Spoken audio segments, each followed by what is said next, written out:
So the sons of God, those are the believers, right? Are they only men?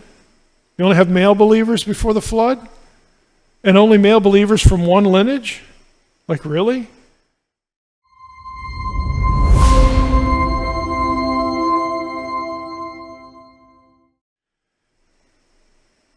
Any human interpretation of the sons of God in Genesis 6 is ignoring or is ignorant of the original context for those verses, for Genesis 6, 1 through 5.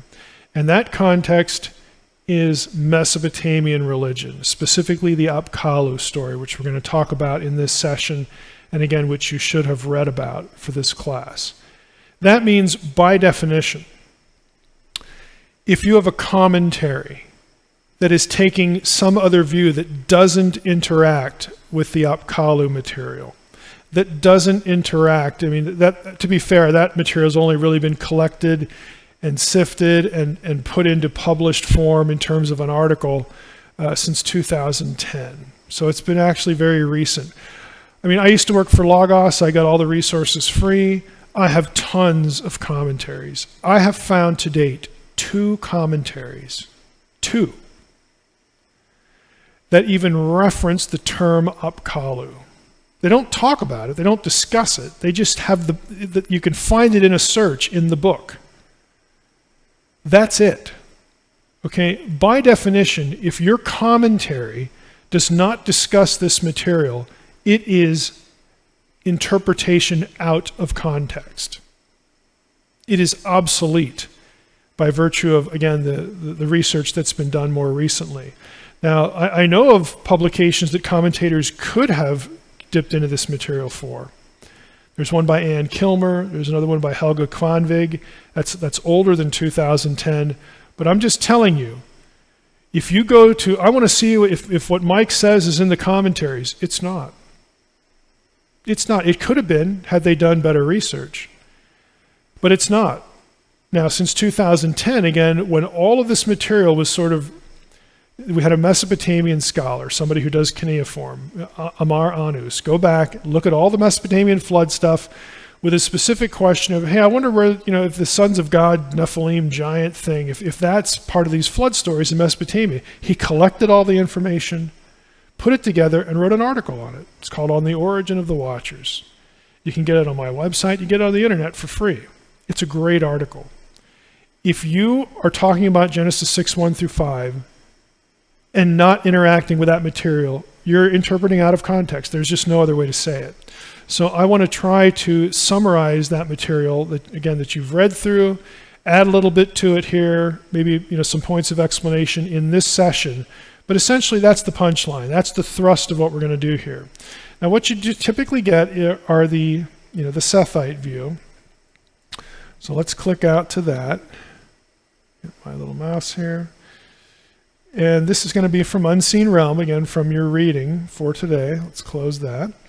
The Sethite interpretation. Again, this is the idea that the sons of God are the line of Seth, and the sons of God are just human. And so somehow that means the ungodly element are the women of Cain. Again, the text never says that. It never says any of that. It never makes these identifications. And I go through the litany of why this view, the deep flaws that it has in these pages. I'm not going to rehearse all of them to you, but it takes you into some really goofy places. So the sons of God, those are the believers, right? Are they only men?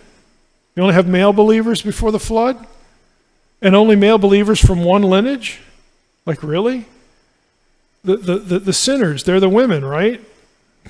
The men of Seth are good, and all the sinners are from this other line of Cain. Again, the text never says any of this. This is a contrived, invented view to distance from the supernatural element of Genesis 6.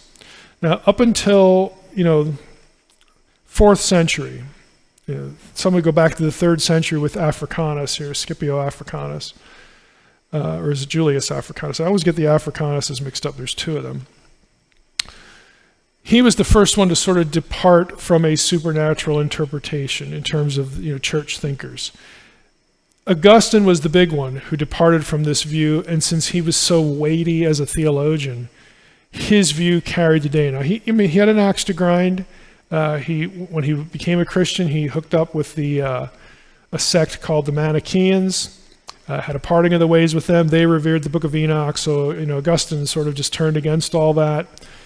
That was part of what was going on here in his head to get away from the supernatural view of Genesis 6. But up until that point, for centuries, this was a no-brainer. And my argument is that it is a no-brainer. It's a no-brainer if you understand the original context and you observe that the people in the ancient world actually did know.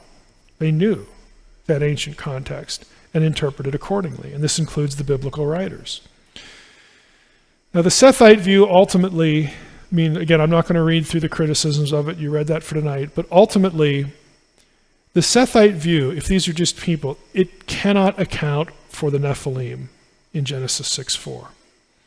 If there's nothing unusual going on here, how do we get Nephilim? And this is why many people also have seen this problem. The people who hold the Sethite view have seen this problem. And so we have to get away from Nephilim meaning what the ancients thought it meant, which was giants. And now it has to mean something else. Okay, those who fall upon, or the fallen ones, or whatever.